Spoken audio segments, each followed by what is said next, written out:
打小我就跟着家里四处搬家。90年代的天津城，到处都是拆迁盖楼的动静，挖掘机轰隆隆的声响，从清晨一直响到深夜。我大半的童年记忆都散落在那些拆了一半灰扑扑的老旧街巷里，零零碎碎凑不完整，唯独一处地方我记了一辈子，半点都不敢忘。那年是1994年，我刚满10岁，在读小学3年级。我爹在南开区3条石锅炉厂做工，我妈在附近服装厂踩缝纫机，两口子都是踏踏实实的普通工人。原先我们住在西门里大街，后来整片街区要拆迁盖商场，一家人没了住处，就搬进了老城里的拴马庄胡同。这胡同的名字是老一辈传下来的。早年间进城赶大车的车夫都会把马匹拴在巷口的石头桩上，我亲眼见过那节老石桩，常年被人手摩挲的油光发亮，原本雕刻的纹路早就磨得干干净净，只剩一个圆滚滚的石头疙瘩孤零零戳在胡同口。我们搬家那天是9月底，秋意已经很浓，风里带着刺骨的凉。我爹借了一辆3轮车，拉着我们全部的家当。我妈坐在车斗里，怀里紧紧抱着家里最值钱的物件，一台14寸的牡丹牌黑白电视机。车子穿过一条条仅容一人通行的窄巷，7拐8绕才进到了拴马庄胡同。自打踏进这条胡同，我心里就莫名发慌，说不出的别扭。寻常胡同都是方方正正笔直规整，唯独这里格局怪异。胡同口右手边整整齐齐排列着3户青砖灰瓦的院落，院门规整利落，可往里走，房屋突然戛然而止，空出一大片无人打理的荒地，荒草长得比小孩的腰还高，入秋之后整片枯黄，风一吹，草叶哗啦啦作响，像有人隐在草丛里缓步走动。左手边的格局更是诡异，整条几十米的巷道，唯独胡同口孤零零住着一户张大爷。院墙砌得极高，墙头上密密麻麻插满碎玻璃，是防贼用的。剩下的大片区域全是断壁残垣，成堆的碎砖烂瓦里长出半人高的野草，荒芜的吓人。荒地中间立着一堵老青砖墙，墙砖常年风化，用手轻轻一抠就簌簌掉渣。墙体中间有一个1人多宽的大豁口，猫着腰就能穿过去。豁口那头是红光里纺织厂职工家属院，3栋4层红砖楼，住着上百户工人家庭。我后来的玩伴喽喽、二胖还有琪琪都住在那里。最邪门的是这片荒地的正中央，地面塌陷出一个巨大的圆坑，规整的过分，像是用圆规硬生生画出来的。深坑深度约莫20多米，直径10几米，坑壁爬满常年潮湿滋生的苔藓和蕨类野草，一年四季阴冷潮湿。坑底是硬实的黄泥地，冬天冻得裂开密密麻麻的口子，夏天就会长满一层绿茸茸的青苔。深坑正中央坐落着一口老井，井口由大块青石砌成，井沿被常年拉扯的井绳磨出数道深浅不一的凹槽，井口压着一块厚重铁板，铁板上锁着一把老式大铁锁，红黑交错的后锈层层堆叠，一看就是尘封多年从未开启的模样。搬家当天下午，我凑到深坑边看热闹，刚站定，后脖梗就窜起一股刺骨的凉意。这口坑太过死寂，太过规整，透着一股子说不出的阴森。我正愣神的功夫，身后突然有人拍了我肩膀，回头一看，是2个穿蓝白条纹秋衣的小胖子，是一对亲兄弟。大的那个叫喽喽，嘴角还沾着瓜子皮，咧嘴冲我笑，主动跟我搭话，问我是不是新搬来的。小的那个是弟弟二胖，怯生生跟在后面。我自我介绍叫阿杰，算是正式认识了这片胡同里的伙伴。喽喽好心提醒我，别总盯着坑底的老井看。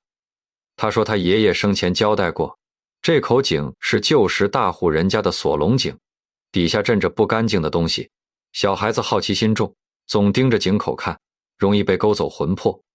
二胖也连忙附和，说自己之前蹲在井边看了半晌，回家就高烧不退，足足躺了3天才好。彼时我年纪小，只当是长辈吓唬小孩的闲话，左耳进右耳出，根本没放在心上。可当天夜里，我就觉出了不对劲。我的小床紧贴着荒地一侧的院墙，整面墙体都透着冰凉的寒气，那寒意穿透墙皮，直贴在我的后脑勺上。我躺在床上翻来覆去睡不着，总觉得漆黑的墙外正有什么东西静静贴着墙面站着。搬来胡同的头几天，怪事接二连三发生。我妈养的黄白花猫往日温顺乖巧，天天趴在窗台晒太阳打盹儿。自打搬来这里，就彻底变了性子，夜夜往外跑，蹲在院墙头弓着身子，浑身毛发根根竖起，尾巴绷得像鸡毛掸子，对着荒地方向发出低沉沙哑的呜呜低吼，像是在和无形的东西对峙。更折磨人的是重复的噩梦。我夜夜梦见自己站在深坑边上，天色漆黑一片，唯有坑底的老井透着幽幽绿光。我想转身逃跑，双腿却像灌了铅一般动弹不得。紧接着，井底会传来细细的喊声，一遍遍地叫我的小名小节。每次喊到第3声，我就会猛然惊醒，浑身被冷汗浸透。我跟我妈提过这件事儿，我妈只当我是白天玩得太疯，夜里胡思乱想，随口2句就搪塞过去。可我夜里起夜，无意间听见父母在屋里低声交谈。我爹语气凝重，说这片宅子气场不对，等开春一定要搬家。我妈连连叹气，说自己整日心里不踏实。后来我才知晓，我家之前的住户也是匆匆入住，匆匆搬走，没人敢多说缘由，只知道这里不对劲。日子一天天过去，天气越来越冷，转眼进了腊月，天津连降几场大雪，胡同里的积雪积到小腿深浅，房檐下垂着密密麻麻的长冰溜子。我们放了寒假，整日在外疯玩。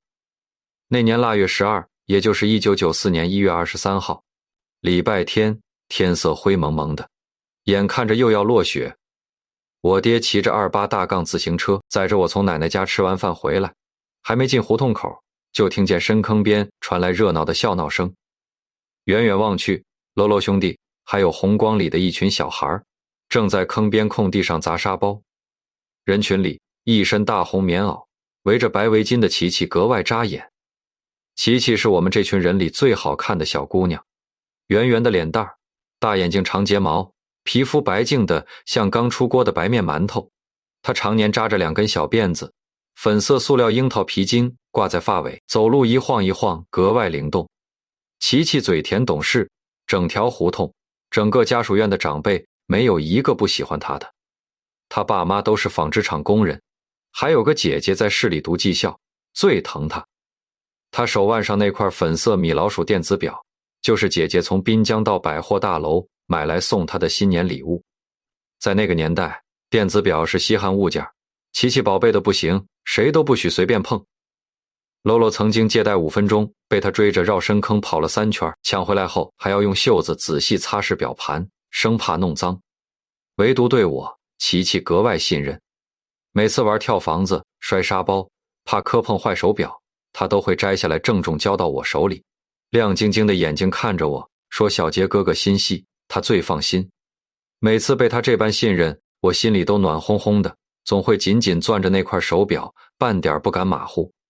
那段日子是我们在拴马庄胡同最无忧无虑的时光。秋天我们在坑底烤红薯，被张大爷追着骂遍整条胡同。冬天大雪封坑，我们在坑里滚雪球、堆雪人，疯玩到天黑才肯回家。可越是安稳热闹，我心里的不安就越重。每次靠近深坑，我都能清晰感觉到有视线从井底悠悠探出来，死死盯着我们这群玩耍的孩子。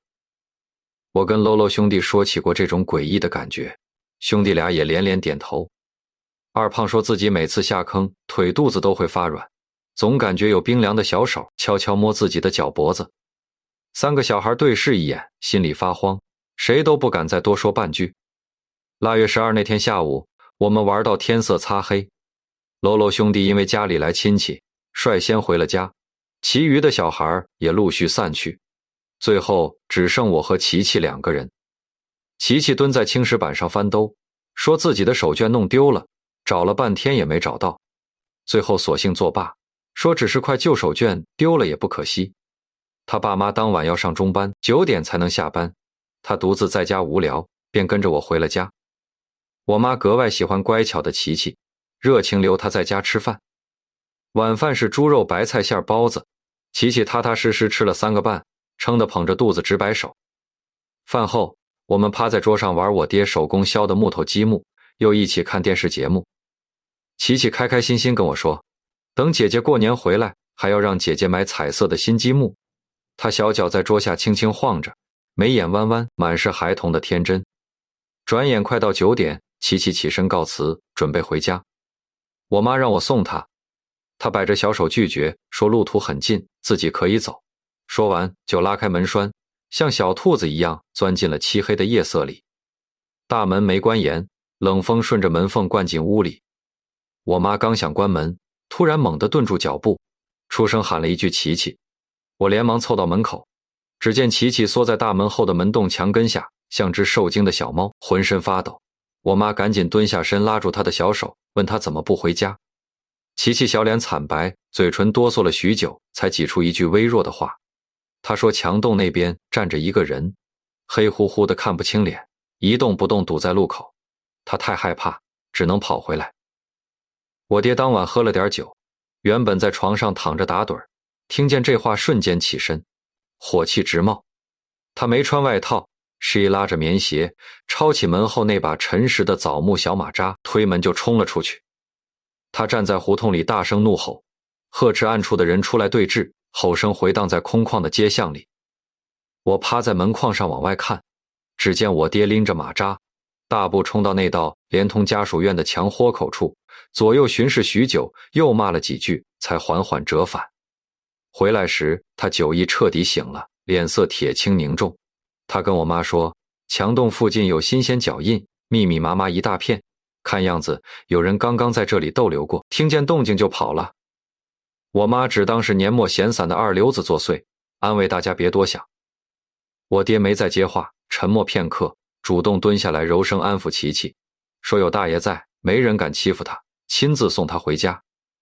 说完，他一手拎着马扎，一手牵着小小的琪琪，一步步走进胡同的黑暗里。我趴在门框上，看着我爹高大微驼的背影和那一抹晃动的鲜红棉袄身影慢慢消失在夜色中。足足20多分钟后，我爹才回来。他放下马扎，倒了杯热水，沉默坐了许久。在我妈的追问下，他才低声说，送琪琪到家时，他隐约看见远处墙头上趴着一道黑影。他出声呵斥后，黑影瞬间消失，草丛里传来一阵杂乱的响动。返程路上，他总感觉身后有人尾随，后背一阵阵发麻。我妈依旧安慰自己是心理作祟，催着大家早点休息。我躺在床上，贴着冰凉的院墙，毫无睡意。迷迷糊糊快要入睡时，耳边突然响起杂乱的呼喊声，男女老少的声音交织在一起，一遍遍喊着琪琪的名字。我瞬间惊醒，冷汗浸透衣衫。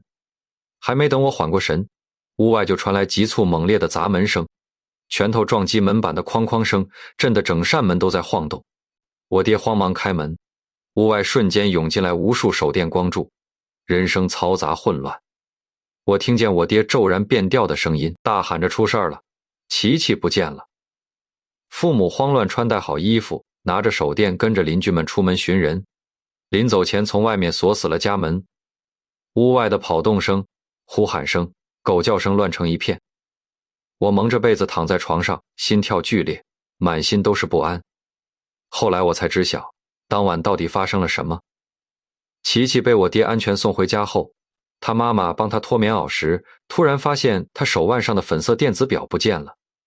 那是姐姐送的礼物。琪琪瞬间急得大哭，哭着说下午在深坑边玩，怕磕碰坏，摘下来放在青石板上，临走时忘了拿。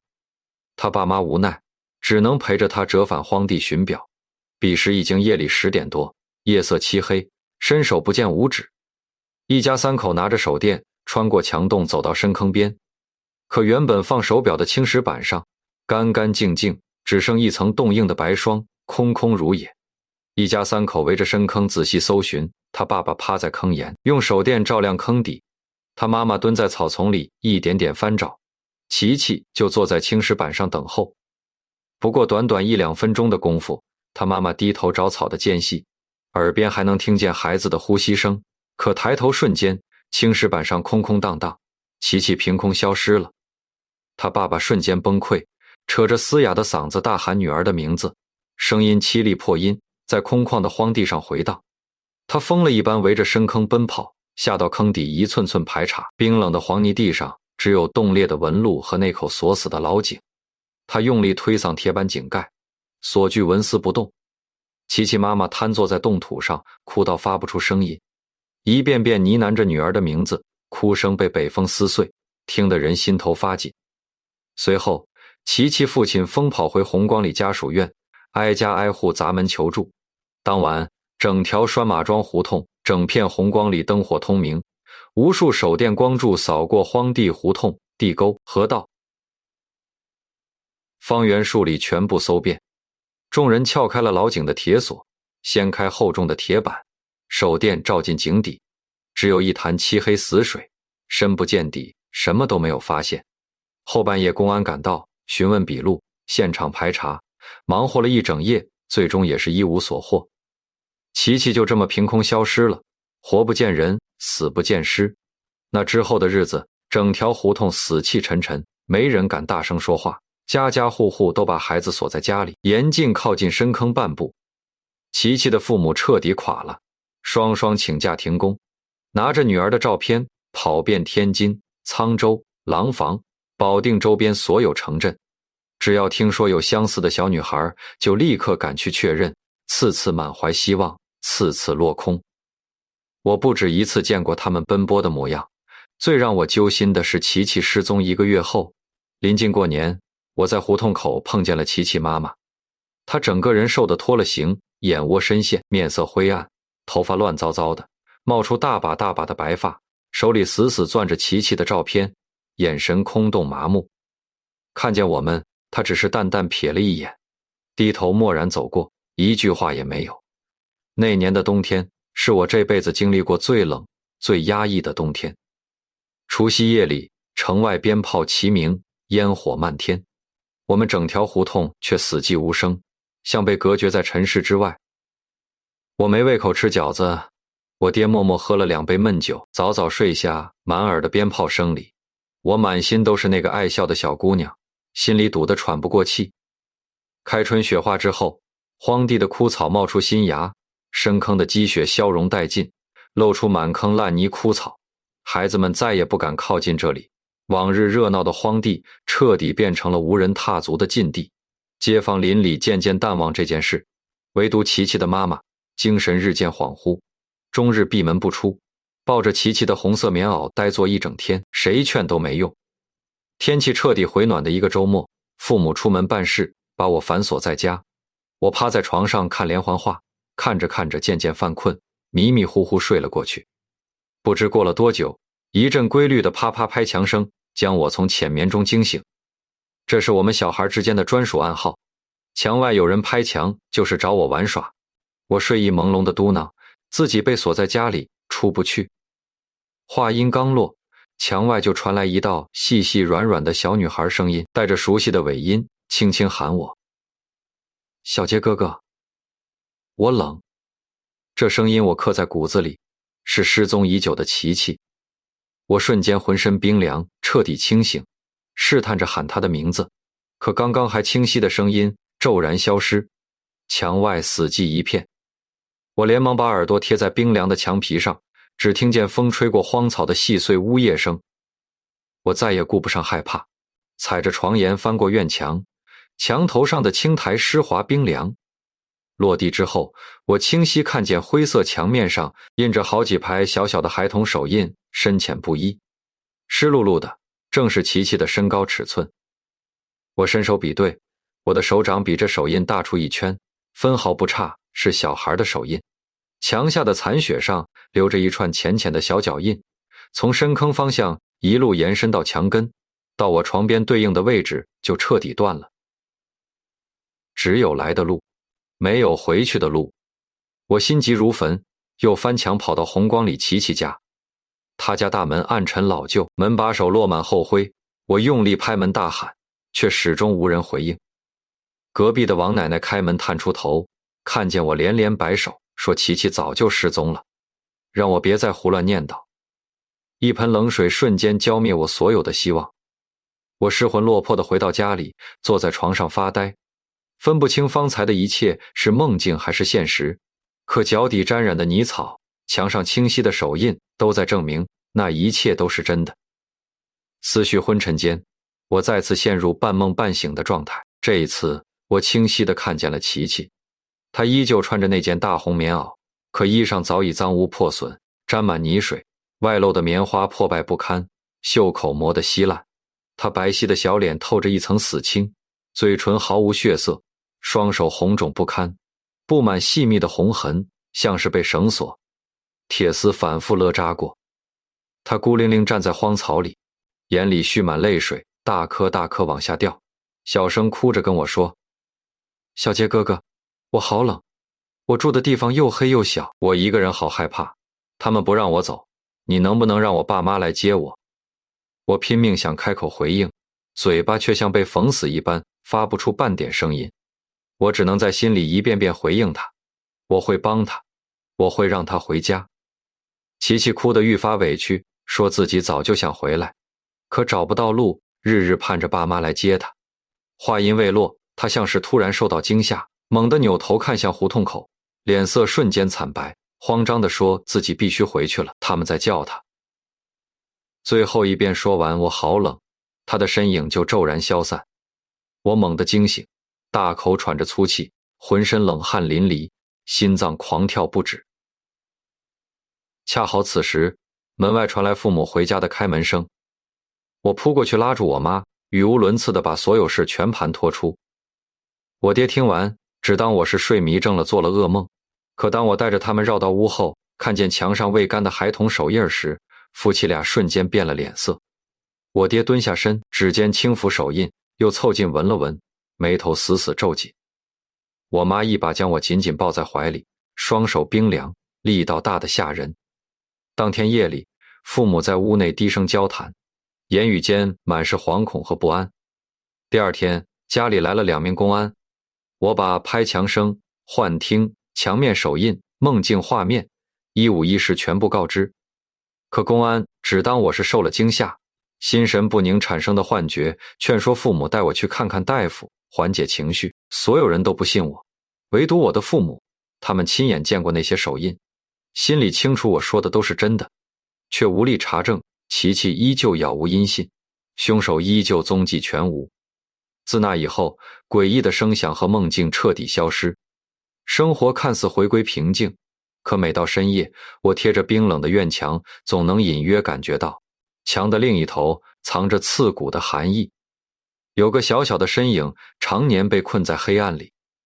没过多久，胡同里的井水开始出现异常，最先发现问题的是胡同口的孙婶儿。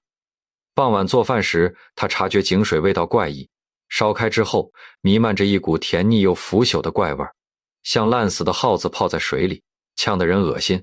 起初街坊邻里都不在意，可接连数日，怪味越来越浓重，到后来只要拧开水龙头，臭味就扑面而来。洗手，洗脸过后，异味会死死粘在皮肤上，怎么洗都洗不掉。整栋胡同的人彻底慌了。周六下午，胡同里所有成年男人全都聚集在深坑边。我爹、喽喽的父亲、红光里的住户，还有独居的张大爷，全都到场。年过60的张大爷是这片胡同最年长的老人，熟知老井的过往。他面色凝重地告诉众人，这口井从清朝就存在，历经数代，从未出现过这种怪事。众人跟着张大爷顺着湿滑的青苔台阶，小心翼翼下到坑底，越靠近井口，那股甜腻腐朽的臭味就越浓烈，闷得人胸口发堵。张大爷掏出珍藏的老钥匙，准备开锁揭盖，可反复尝试数次，锁具始终纹丝不动。他凑近细看，瞬间怒骂出声。老锁早就被人调换，锁扣被暴力撬弯，眼前的是一把全新的陌生铁锁。众人瞬间哗然，心底寒意丛生。张大爷二话不说，回家拎来一根粗铁管，抡起胳膊狠狠砸向锁头。几声脆响过后，新锁断裂落地，他俯身扣住厚重的铁板井盖，拼尽全力向上掀起。锈迹和淤泥封死的井盖艰难裂开一道2指宽的缝隙，就在缝隙打开的瞬间，一股浓烈的腐臭气息轰然喷涌而出，力道之大，直接将靠前的张大爷冲得后仰倒地，一屁股坐在黄泥地上。他脸色惨白如纸，双眼圆睁，喉咙发出压抑的咯咯声，半晌才颤抖着挤出一句话。井盖上挂着一个人，全场瞬间死寂，落针可闻。我爹以为老人眼花说错，立刻喊上一名邻居，一同下到坑底查看。我站在坑上，看不清具体景象，只看见2人合力掀开完整井盖的瞬间，我爹猛地踉跄后退，身边的邻居直接弯腰剧烈干呕。我爹脸色灰败惨白，匆匆上岸，立刻让我妈带我回家，不许多看一眼。接下来的一切快得让人来不及反应，警车呼啸而至，警戒线围住整片深坑荒地，公安法医轮番进场忙碌。我远远看见有人从井底抬出一个小小的蜷缩的身影，装进黑色裹尸袋里。当天，整条胡同红光里的住户全部被带去派出所问话。我被女警单独询问许久，把所有见闻悉数说出，在派出所待了整整1夜。第2天我才得知，被扣押问话的是持有老井钥匙的张大爷。所有人都怀疑常年看守老井的他和这件惨案脱不了干系。琪琪的父母辗转多城寻人，接到公安通知时，几经辗转才赶回天津。夫妻俩冲进胡同的那一刻，彻底崩溃。琪琪妈妈瘫倒在地，哭得撕心裂肺，几度晕厥。琪琪爸爸疯了一般冲到井边，徒手刨挖井沿泥土，指甲刨得开裂出血，血肉模糊，最后被几名壮汉强行架走。数日之后，公安澄清调查结果，张大爷并无作案嫌疑，真凶另有其人，依旧在追查中。可这一句还在查，终究成了无尽的等待。法医的鉴定结果让所有人痛心落泪。琪琪在腊月失踪后不久就已经遇害，遗体被人隐秘藏匿，开春后才被凶手悄悄带回荒地，悬吊在铁板井盖下方。冬日天寒地冻，井水冰冷刺骨，遗体一直没有腐烂发臭，整整1个冬天，这口滋养街坊的老井默默帮凶手掩藏着最残忍的秘密，直到开春回暖，腐臭气息外泄，这场惨案才得以曝光。这件事过后，琪琪的妈妈彻底垮了，终日精神恍惚，抱着女儿的红棉袄以泪洗面。没过多久，趁着家里无人，她在家中自缢身亡。离世时，枕边整整齐齐叠着琪琪那件干净的红棉袄。短短数月，好好的一个家彻底支离破碎。琪琪的父亲变卖住处，悄无声息离开天津，从此杳无音信，再也没人见过他。经历了这场惨剧，我们一家人彻底下定决心搬家。这片充满阴影的地方，我妈多待1秒都心生寒意，夜夜无法安睡。搬家那天天还没亮，凌晨4点多，天色蒙着一层灰蓝。我爹再次借来3轮车，一趟趟搬运家里的物件。最后一趟车上堆着行李、锅具，那台老式牡丹电视机依旧摆在最上方。我和我妈坐在车斗里，3轮车咣当咣当碾过坑洼的胡同路面。即将驶出胡同口时，我忍不住回头回望。灰蒙的晨光里，老旧的平房、荒芜的空地、幽深的深坑都安静得不像话。就在那道连通家属院的老墙豁口旁，我清清楚楚看见了琪琪。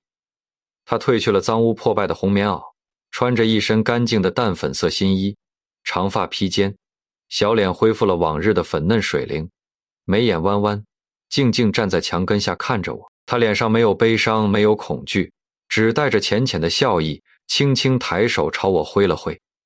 她的手腕空空如也，再也没有那块珍贵的电子表。那一刻，我没有丝毫害怕，积压许久的压抑和愧疚瞬间烟消云散，心底无比释然。我也抬手朝他挥手告别。3轮车缓缓驶出胡同，所有的阴影和过往全都被甩在身后。我再也没有回头。后来的很多年，我们数次搬家，从南开到河西，再到河北，彻底远离了那片老城区。2000年后，天津老城大规模拆迁改造，拴马庄胡同、红光里家属院、荒坑老井尽数被推平拆除，原址盖起了高档小区，昔日阴森的深坑改成了小区的喷泉景观池，池子里养着各色锦鲤，热闹鲜活，半点不见当年的诡异荒芜。我前年回天津办事，特意绕到旧址查看，昔日破败的胡同街巷变成了安保严密的高端小区，门口保安值守，刷卡才能进出。我站在马路对面，看着里面精致的假山流水、喷泉绿植，完全找不到半点童年的痕迹。我点燃一根烟，静静伫立许久，直到烟头烧到指尖，灼得我生疼，才回过神转身离开。身后的喷泉潺潺作响，流水声细细碎碎，远远听着像极了一个小女孩稚嫩的声音，一遍遍轻声呢喃：好冷，好冷。这么多年过去，琪琪的案子终究没能告破，真凶隐匿人海，逍遥法外，成了这片土地永远的秘密，也成了我这辈子最大的执念和遗憾。